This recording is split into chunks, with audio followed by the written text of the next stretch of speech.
खरं तर नेट परीक्षेचा पेपर लीक करण्यामागे जे कोणी असतील ओके त्यांची सखोल चौकशी झालीच पाहिजे, यात कोणताही वाद नाही. आणि राहिला मुद्दा, आता हा पेपर जरी रद्द केला असला तरी लाखो विद्यार्थ्यांचे नुकसान झाले आहे.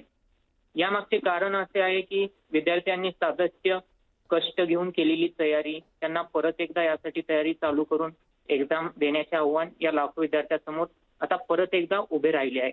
हो. अजून एक मुद्दा मी या ठिकाणी उपस्थित करू इच्छितो. सपोज आता मान्य आहे पेपर लीक झालाय, ओके ठीक आहे, बट काही विद्यार्थी पात्र असून देखील रँक मिळवू शकले नसते. पण दुसरी बाजू पाहिली तर ज्यांनी प्रामाणिकपणे पेपर दिलेला आहे त्यांचं झालेले नुकसान हे पेपर रद्द होऊन त्याचा काही फायदा होणारा नाहीये.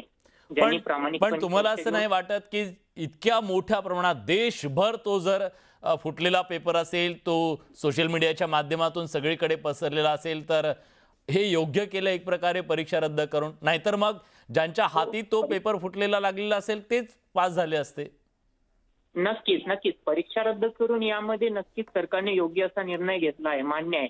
But at the same time जर आपण पाहिलं, ज्यांनी प्रामाणिकपणे कष्ट घेऊन, जे सर्वसामान्य कुटुंबातले विद्यार्थी आहेत त्यांनी प्रामाणिकपणे कष्ट घेऊन जी तयारी केलेली असते त्यानुसार त्यांना उत्कृष्ट पेपर गेलेला असू शकतो आणि त्यांना योग्य ती रँक मिळाली असती. बरोबर. त्या सगळ्यातून मानसिक तणावातून त्यांना पुन्हा एकदा जावं लागू शकतं.